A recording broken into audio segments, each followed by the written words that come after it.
vamos a leer un versículo en el libro de Génesis, capítulo 2.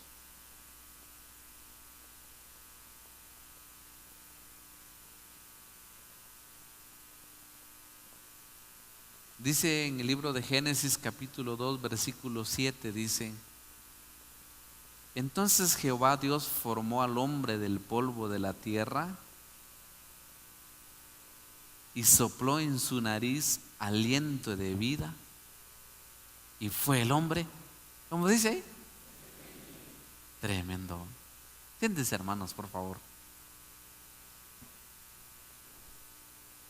Por eso de que en las Escrituras a Dios se le conoce como Jehová de los ejércitos.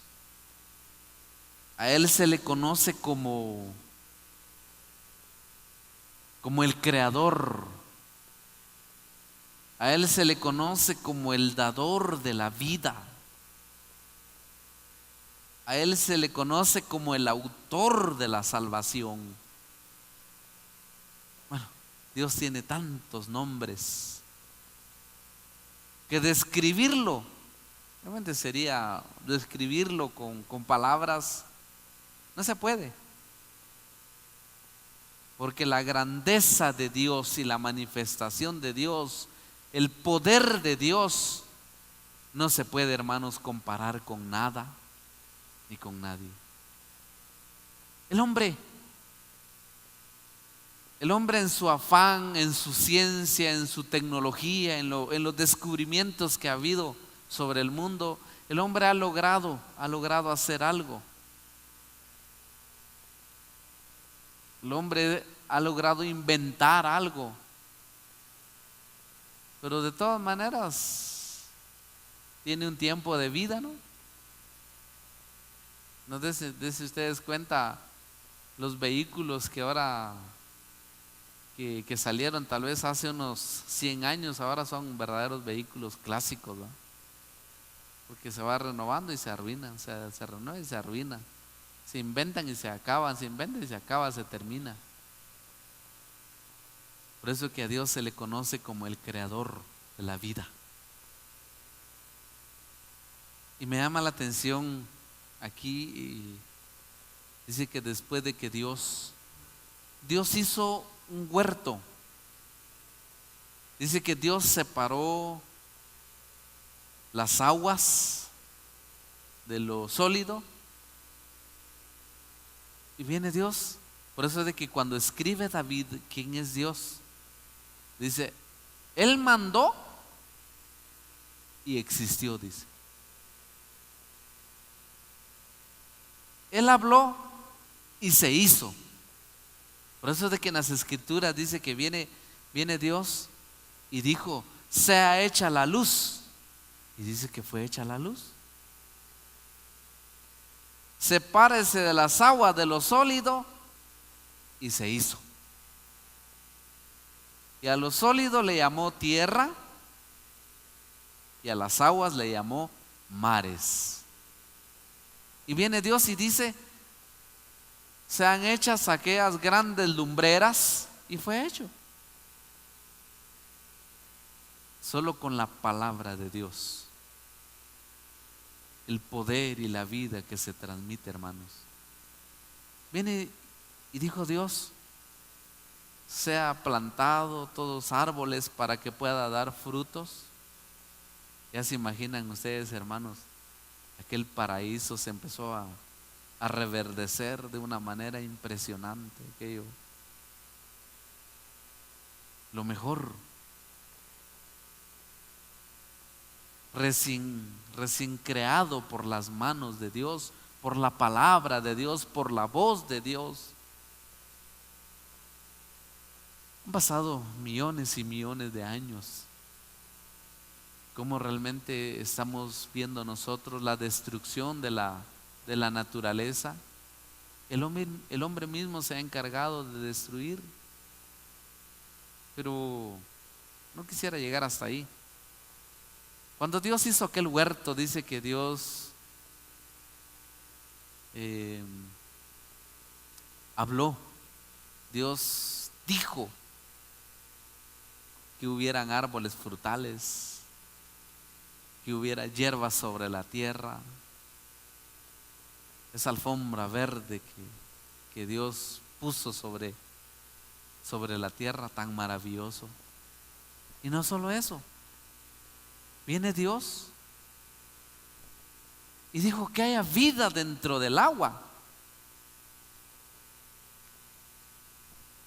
Y de ahí surgieron todos aquellos seres grandísimos como seres tan pequeñitos, pero de todas maneras hay vida.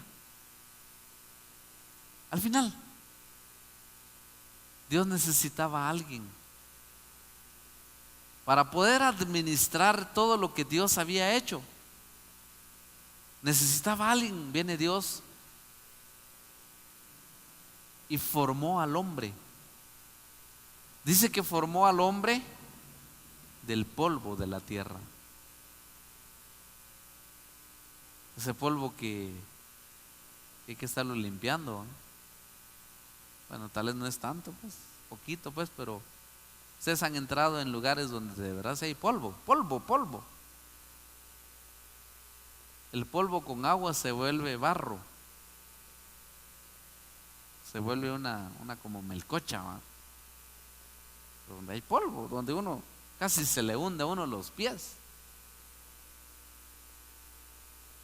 Dice que de ese material hizo Dios al hombre. Dice que viene Dios, le dio forma.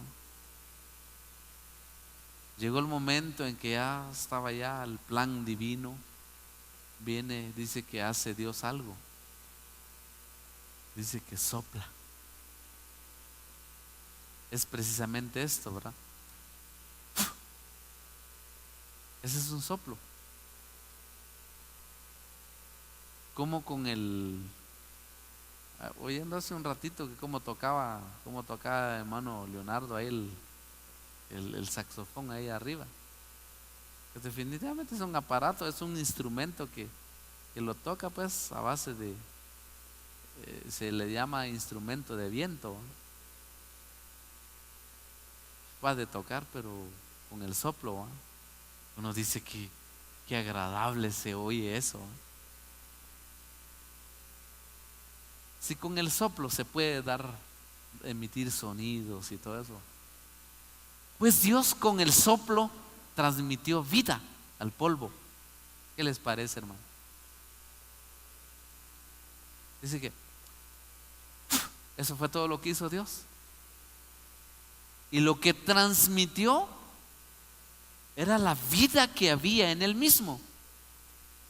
Lo transmitió al polvo. De ahí dice: entonces Jehová Dios formó al hombre del polvo de la tierra y sopló en su nariz aliento de vida, y fue el hombre un ser viviente. Dice que Dios hizo al hombre perfecto.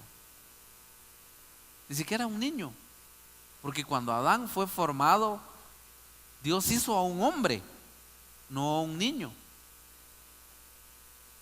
Un niño pues tiene tantas torpezas, un niño no logra medir las consecuencias de muchas cosas, del peligro, de tantas cosas. Un niño no puede percibir eso. Pero dice que Dios hizo al hombre con una capacidad como ustedes no se imaginan, hermanos. Cuando Dios vino y sopló, eso fue todo lo que Dios hizo. Se le activaron los sentidos. El sentido de la vista, poder diferenciar colores, tamaños, distancias. Aparte de eso, de que el hombre con esa capacidad de pensar, de analizar, de evaluar, de decidir, porque saben ustedes que eso fue lo que Dios transmitió. El hombre tiene la capacidad de decidir, una capacidad de retener. Vean lo que Dios transmitió en su criatura. Y de ahí el hombre, viene Dios y entregó entonces en sus manos un paraíso, un huerto, donde Dios le dijo, bueno, Adán, ese es tuyo, cuídalo. De aquí en adelante te toca que ponerle nombres a todas las plantas, a todos los árboles, a todos los animales. ¿Y cómo hacer para no poner nombres repetidos? ¿Verdad? Porque no hay nombres repetidos en la creación. ¿Cómo hacer? Pues esa capacidad que Dios transmitió en su criatura, en aquel hombre, fue una capacidad impresionante, hermanos. ¿Cuánto nos diera el hombre por tratar de lograr hacer algo, transmitir algo? No se puede, porque la vida únicamente está en las manos de nuestro Creador, hermanos. Únicamente. ¿Se recuerdan ustedes que en la época de Moisés,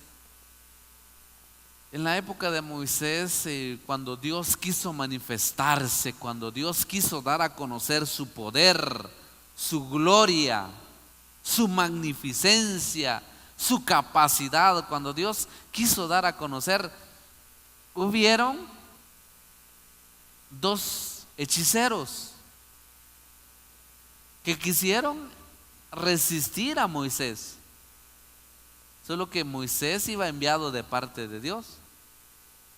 Y es precisamente ellos que hace referencia al apóstol Pablo allá en una de sus cartas. Dice que esto se llamaba un tales Janes y Jambres. ¿Qué era lo que hicieron estos dos magos, o estos dos hechiceros, o estos dos encantadores? Dice que ellos quisieron hacer lo mismo que lo que Aarón y Moisés hacían. Pero llegó el punto donde Dios fue poco a poco. O sea, alguien que quería resistir el poder, la capacidad de Dios a través de dos hombres frágiles, dos hombres débiles, quisieron empezar a resistirlo y todo eso. Dios tuvo que hacer algo de una manera maravillosa. Viene Dios y le dice a Moisés, dile a tu hermano que toque el polvo de la tierra, dijo, con la vara. Y dice que viene Aarón, agarra y toca el polvo de la tierra. Y se recuerdan ustedes en qué se convirtió el polvo. Dice que se convirtió el polvo en piojos. Esos seres tan pequeñitos. Aquellos magos, ahí sí ya no pudieron hacer ellos eso. ¿Saben qué tuvieron que hacer? Y decir y reconocer, dedo de Dios es esto, tuvieron que decir. Porque ya transmitir vida, ahí sí ya no podían hacerlo. Porque la vida únicamente Dios lo puede dar. Únicamente. Entonces viene Dios, lo que transmitió entonces en lo que Él había formado. Dice que lo que Dios hizo fue un soplo de vida. Y el hombre empezó con esa capacidad impresionante. ¿A qué voy con todo esto que les estoy tratando de llevarlos a hacerles un resumen? Imagínense, hermanos, el hombre en el tiempo en que estamos viviendo. El hombre dice que Dios no existe. ¿Han oído ustedes eso, verdad? Que Dios no existe, dice. Que el hombre es producto de no sé qué, algunas teorías de una manera, otra teoría de otra manera, otra. El asunto es que el hombre prefiere transmitir su teoría a tal punto, otros más, diría yo, más otros con una teoría a tal punto que se les enseña a los estudiantes que el hombre es que el hombre viene del mono. Les ha llegado la noticia, ¿verdad? O sea, el hombre prefiere prefiere saber que es el producto de una casualidad. Yo quiero decirles, hermanos, el hombre no es producto de la casualidad. El hombre es producto del plan perfecto de ese Dios eterno, de ese Dios creador, hermano. Sí, eso es. Pero sin embargo el hombre así, sí. Por eso es que el hombre no busca a Dios. El hombre no reconoce a Dios. Que ustedes y yo estemos aquí en esta noche y los que nos están oyendo, que estemos aquí con el deseo de reconocer a ese Dios vivo y verdadero en nuestra vida. Siéntase dichoso, hermano.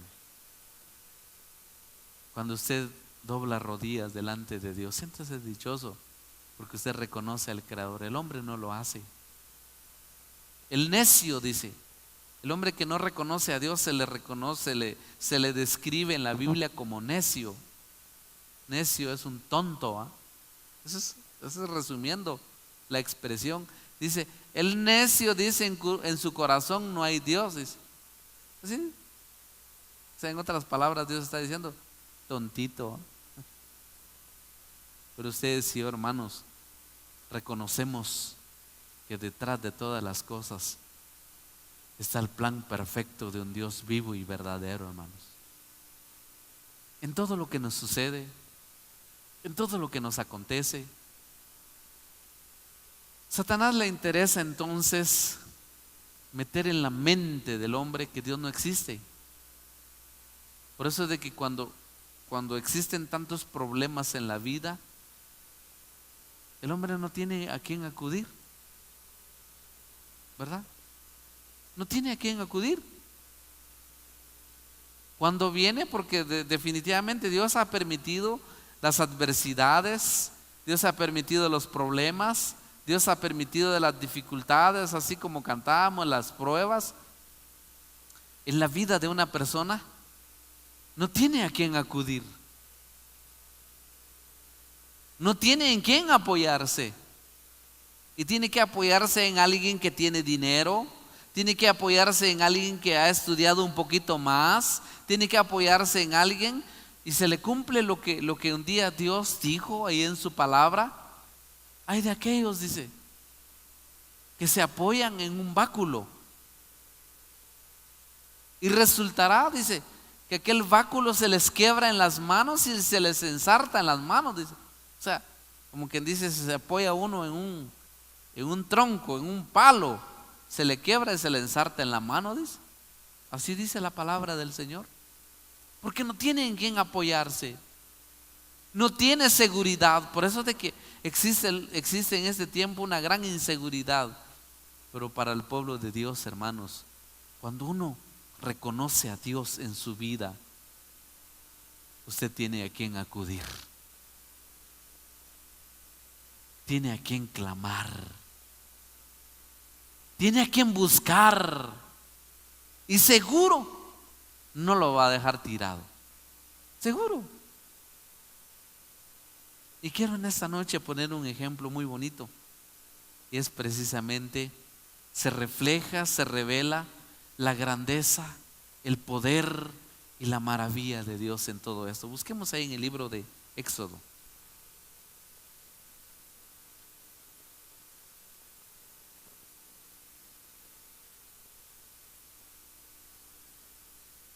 Capítulo 14.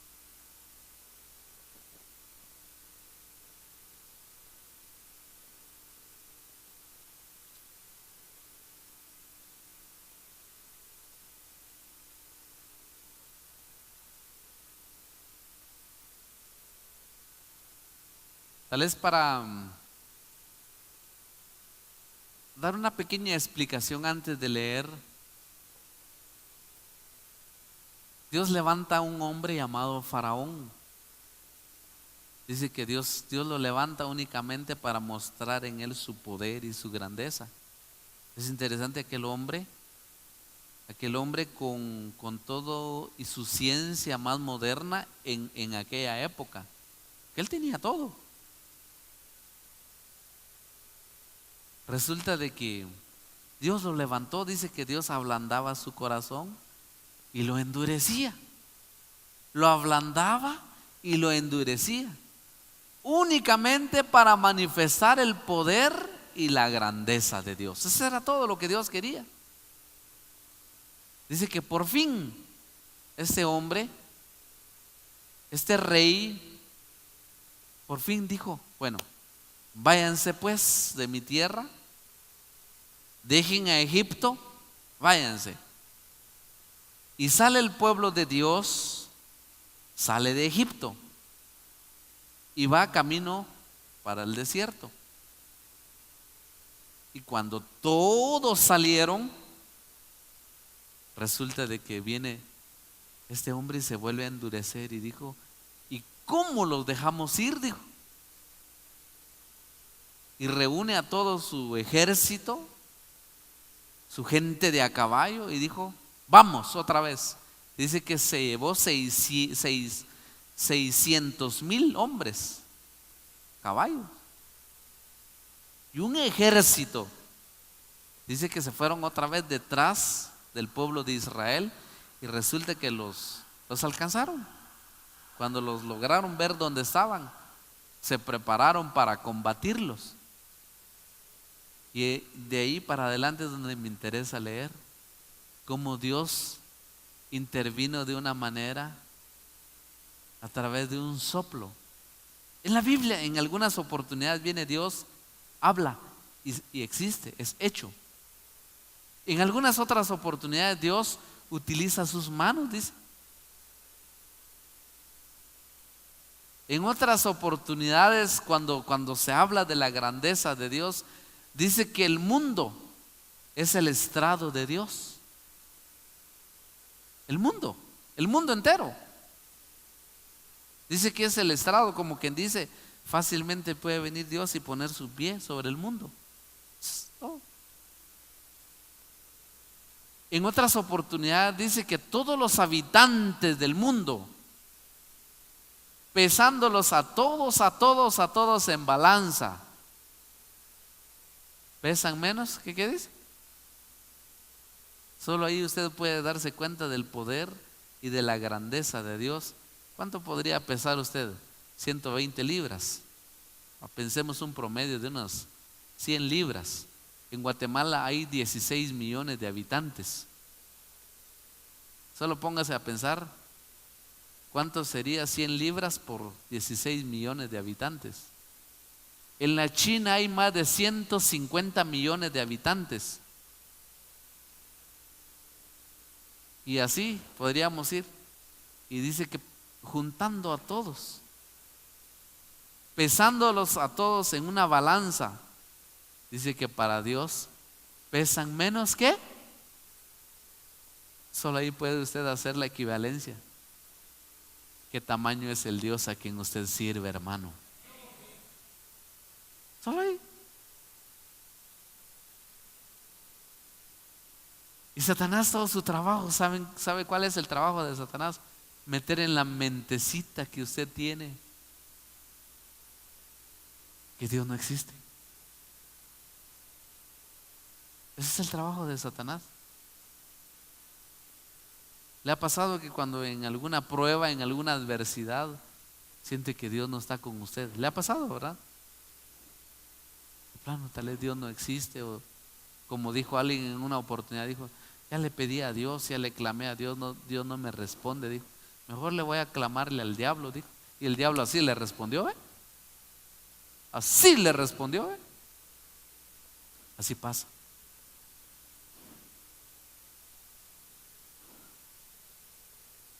La grandeza, el poder de Dios. Dios no necesita hacer mayor cosa. Por eso, hermanos, de que cuando alguien está seguro en quién está cimentado, cuando alguien está seguro en quién ha depositado su confianza, Por eso dice la palabra: dichoso el hombre que confía en Dios. Dichoso el hombre que ha puesto su confianza en Dios. Pero maldito el hombre, dice la palabra del Señor, que pone su confianza en el hombre, que pone su apoyo en el brazo de hombre, dice. Así dice.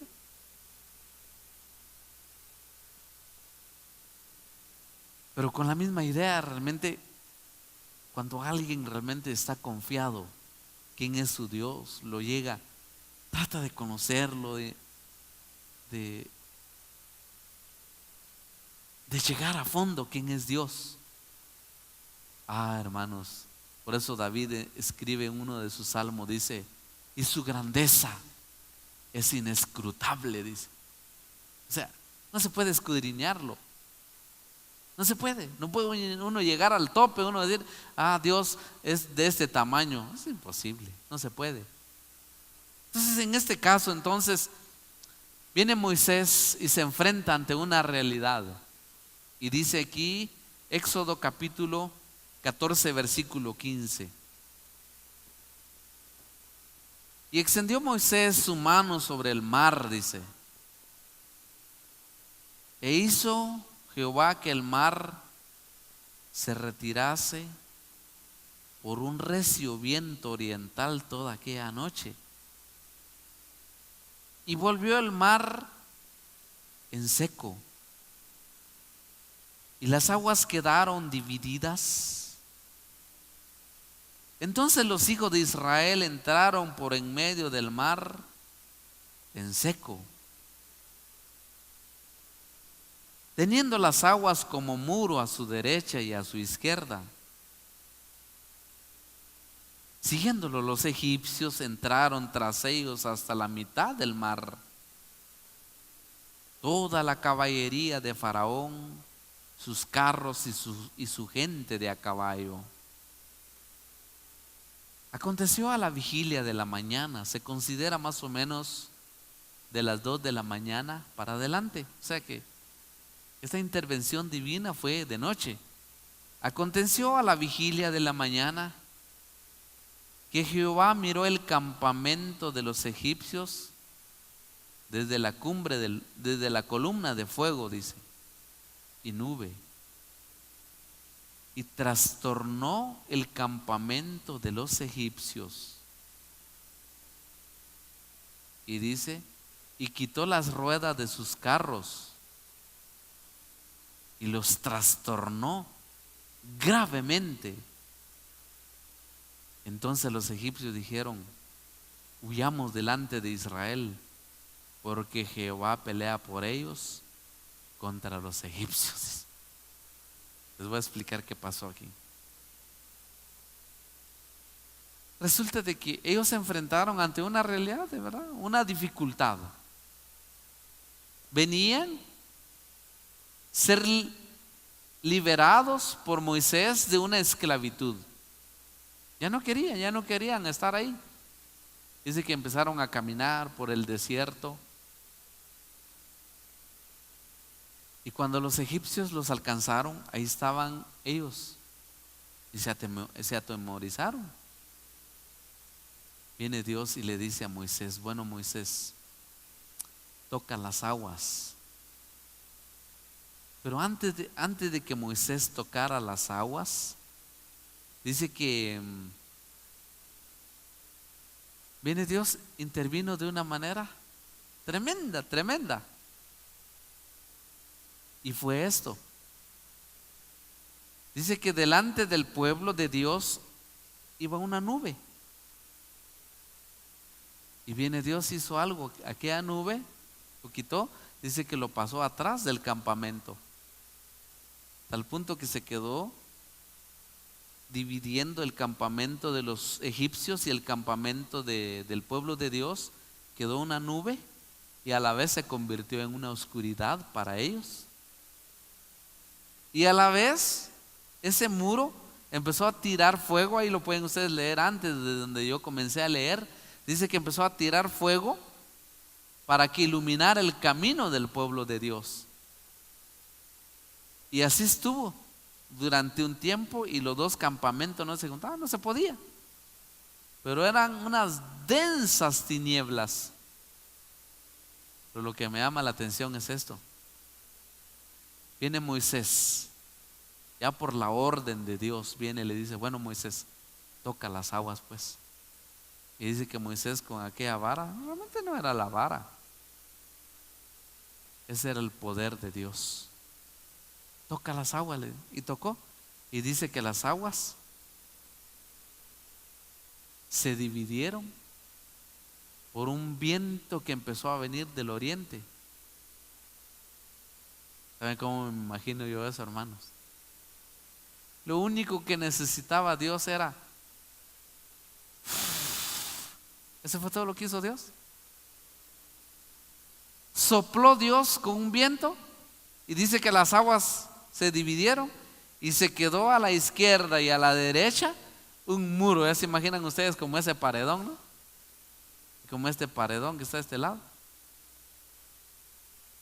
Ya se imaginan ustedes aquello que la furia, el movimiento del agua y todo, pero no podía pasar mientras que el pueblo de Dios iba caminando. Y aparte de eso, que debajo del mar, no se imaginan ustedes, eso no es planito así, ¿no? Hasta el agua, dice que el agua, porque debajo del mar hay abismos y precipicios. Viene Dios, lo único que necesitaba era un soplo para poder salvar a su pueblo. Eso era todo lo que necesitaba. Hizo Dios, a tal punto que el camino quedó planito. Dice que el agua se cuajó. Eso ha de haber sido impresionante, hermanos. Eso ha de haber sido, pero a tal punto que aquel pueblo empezó a pasar. Y empezó a pasar. Cuando llegaron al otro lado, haber visto aquel poder, aquella grandeza de Dios, entonces cantan. Capítulo 15, versículo 1 dice: entonces cantó Moisés y los hijos de Israel este cántico a Jehová y dijeron: cantaré yo a Jehová, porque se ha magnificado grandemente, dice. Ha echado en el mar al caballo, al jinete. Jehová es mi fortaleza y mi cántico. Y ha sido, ¿qué dice ahí? ¿Saben ustedes, hermanos, porque muchos no pueden ver a Dios como su salvación? Porque tienen tan metido la idea aquí de que Dios no puede hacer nada. Sí. Muchos no recurren, no acuden a Dios. ¿Por qué razón? Porque tienen tan metido que Dios... ¿Saben, hermanos, que ese es el punto en que estamos viviendo en este tiempo? Gente que abarrotan las iglesias, pero gente que duda de Dios. Gente que no cree que Dios puede hacer, que puede intervenir. Entonces dice aquí: Jehová es mi fortaleza y mi cántico, y ha sido mi salvación. Este es mi Dios, lo alabaré, Dios de mi Padre, y lo exaltaré, dice. Jehová es varón de guerra, Jehová es su nombre. Echó en el mar los carros de Faraón y su ejército, y sus capitanes escogidos fueron hundidos en el mar rojo. Los abismos lo cubrieron, descendieron a las profundidades como piedra. Tu diestra, oh Jehová, ha sido magnificado en poder. Tu diestra, oh Jehová, ha quebrantado al enemigo. Y con la grandeza de tu poder has derribado a los que se levantaron contra ti. Enviaste tu ira y los consumió como a hojarasca, dice. ¿Qué hizo Dios ahí? ¿Cómo lo vieron ¿Cómo lo vio el pueblo de Dios? Al soplo de tu aliento, ¿qué dice ahí? O sea, que fue realmente lo que vio el pueblo de Dios. Lo que vieron fue que Dios sopló. Muchas personas o científicos estudian qué pasó, qué cayó en el agua, qué sucedió, qué pasó ahí, se abrió la tierra, por eso se cortó, qué pasó. Siguen estudiando, siguen investigando qué pasó, que cayó un meteorito, que cayó no sé qué. ¿Saben qué es todo? Se le llama el soplo divino. ¿Eso es todo? Dice que lo único que hizo Dios fue esto. Y se mantuvo ahí. Ya se imaginan ustedes, hermanos. Y dice aquí: al soplo de tu aliento se amontonaron las aguas, se juntaron las corrientes como en un montón. Los abismos, ¿qué pasó ahí? Dice. O sea, ustedes han visto aquello cuando se cuaja, ¿va? Se vuelve duro, ¿va?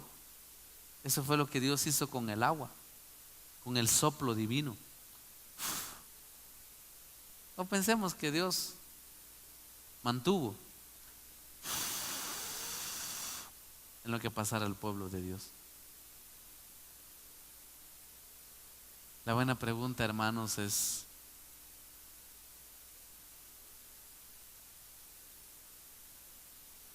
¿qué dificultad tiene usted enfrente? ¿Saben que hay personas que por las dificultades que se viven dentro del Evangelio dejan de buscar a Dios? ¿Sí? Dejan de buscar a Dios por las dificultades. Recuerdo que en una oportunidad encontré a una persona que me dijo: yo ya no seguí yendo a la iglesia porque viera que era una mujer, porque viera que mi marido cómo me lo impedía, dijo. Me lo impedía. Entonces yo, para no tener problemas, mejor dejé de ir a la iglesia, dijo, porque iba a perder mucho yo por buscar a Dios. Mejor no, dijo.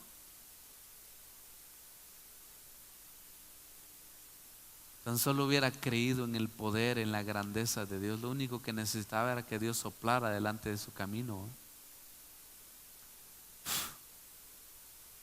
Y las dificultades, los problemas, las cosas difíciles, complicadas, así se hacen a un lado. ¿Saben ustedes que hay muchas cosas difíciles que a veces se presentan? Y lo único que quiere Dios es formar algo en su vida o formar algo en mi vida. Eso es todo lo que Dios quiere. Formarle la paciencia, o formarle la fe, o formarle la confianza en Dios, formarle esa seguridad en Dios. Pero como en la mente de uno está tan metido que Dios no existe, que Dios no puede, que Dios... Alguien me dijo un día: ¿y será que Dios puede sanar un cáncer usted?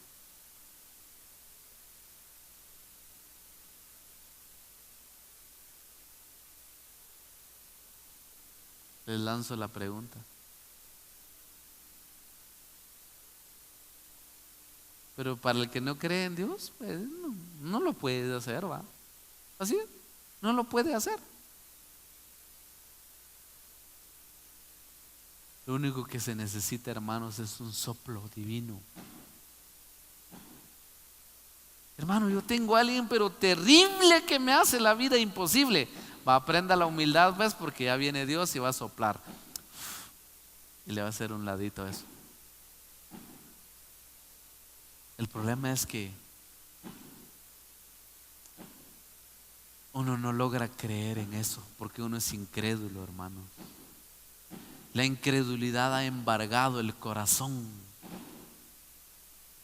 La incredulidad ha embargado la mente, el corazón de los mismos creyentes.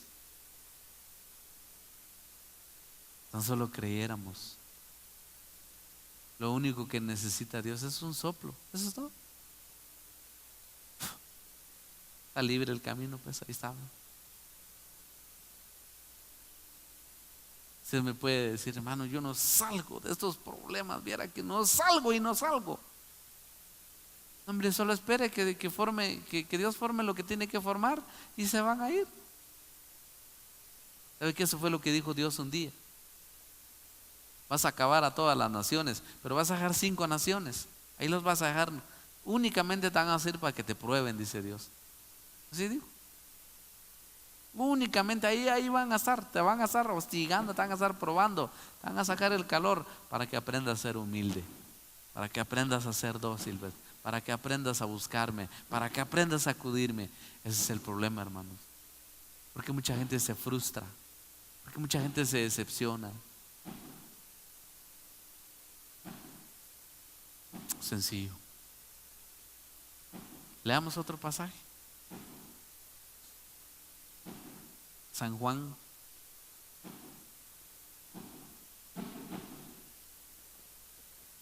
capítulo 20.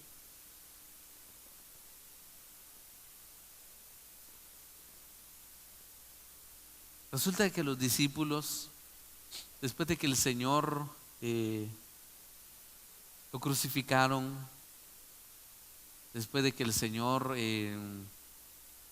prácticamente delante, humanamente hablando, fue una derrota, porque el Maestro fue crucificado, fue muerto humanamente, fueron derrotados, acabados, pero el plan divino no era eso. Resulta de que los discípulos se fueron a juntarse todos, se fueron a reunirse, y dice que todos estaban con miedo, estaban asustados, porque ya se oía de que los romanos ahora iban a emprender la persecución de todos los discípulos, de los seguidores de Jesús, porque mataron. Ahora hay que emprender la marcha para perseguir a todos los discípulos. Bueno, y se enteraron eso los discípulos, dice que se juntaron, y oigan lo que dice aquí, San Juan capítulo 20, versículo 19. Cuando llegó la noche de aquel mismo día, el primer día, el primero de la semana, dice, estando las puertas cerradas en el lugar, o sea, estaban los discípulos ahí, cerraron las puertas como que si viniéramos ahorita y cerramos todas las puertas, echamos llave afuera y aquí, y nadie va a entrar, ¿verdad? Con llave todo. Y dice, las puertas cerradas en el lugar donde los discípulos estaban reunidos. ¿Y por qué estaban reunidos? ¿Qué dice ahí? Por miedo de los judíos. Estando las puertas cerradas, estando así, ellos estaban ahí reunidos. Y oigan lo que pasa. Vino Jesús y puesto en medio de ellos les dijo. ¿Qué les dijo? Eso es lo que transmite Dios toda la vida. La tranquilidad. Por eso es que cuando hay alguien que está pasando momentos bien complicados en la vida y tiene paz, tiene tranquilidad, seguramente está bien cimentado en Dios, está bien fundada sobre la roca, porque tiene paz en su corazón. Dice aquí, vino Jesús puesto en medio, les dijo, paz a vosotros. O sea, no se asusten, calma, tranquilos. Y cuando les hubo dicho esto, les mostró las manos y el costado. Y los discípulos se regocijaron viendo al Señor. ¿Qué pasó? Entonces dice que les levantó el ánimo, de ahí les volvió el gozo, la alegría y todo eso. Se regocijaron viendo al Señor. Entonces Jesús les dijo otra vez, paz a vosotros. Como me envió el Padre, así también yo os envío. O sea, ¿qué era lo que estaba tratando de transmitir en el corazón de sus discípulos? La tranquilidad, la calma, la paz. Por eso de que cuando una persona no tiene a Dios, en los momentos difíciles comete locuras. ¿Sí? ¿Se han dado cuenta ustedes que cuando sucede un accidente,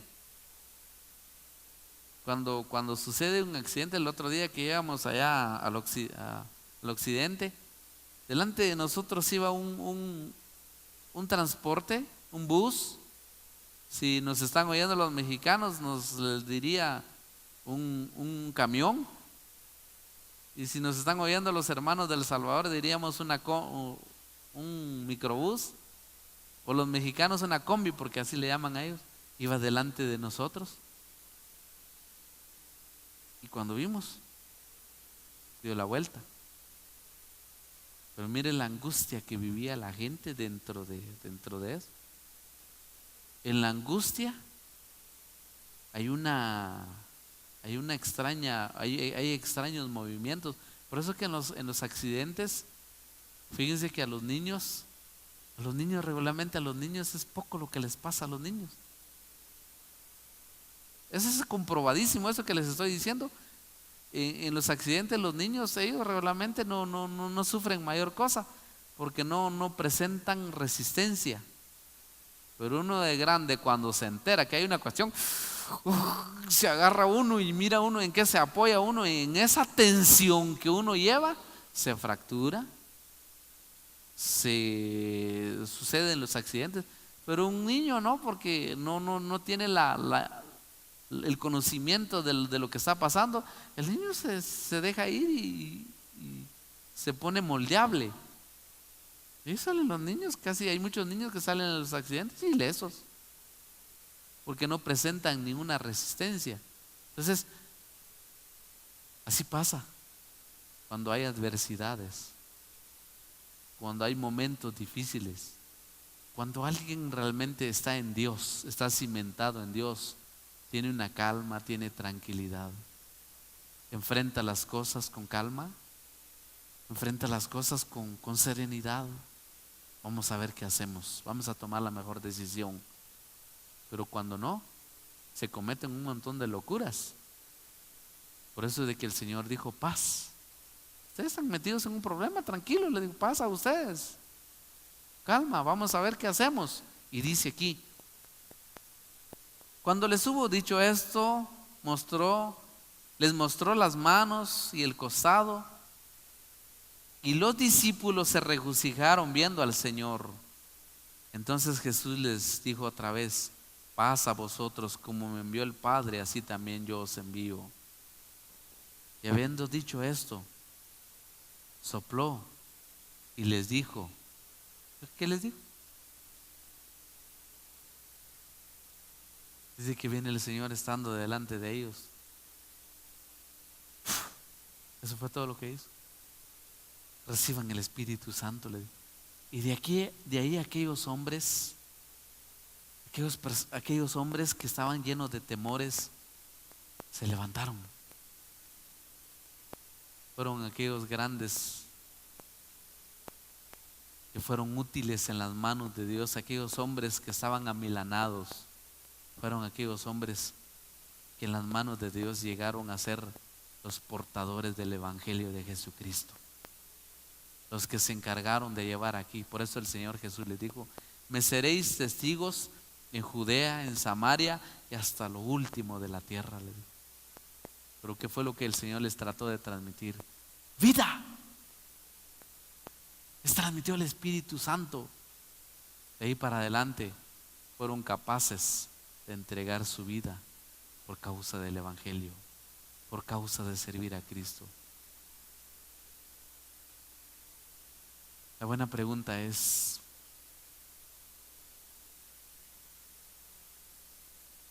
¿y por qué tiene tanto tiempo de estar en la iglesia y usted no es movido a hacer nada? ¿Es verdad? Porque hay personas que así les pasa. Palabra, nadie los mueve a hacer algo. Nadie. Están en lo mismo, la misma rutina. Hasta algunas veces se desmotivan, de ahí se vuelven otra vez a motivar. ¿Qué pasa ahí? ¿Cuál es el problema? Lo que necesitamos es que Dios transmita vida en nuestro ser.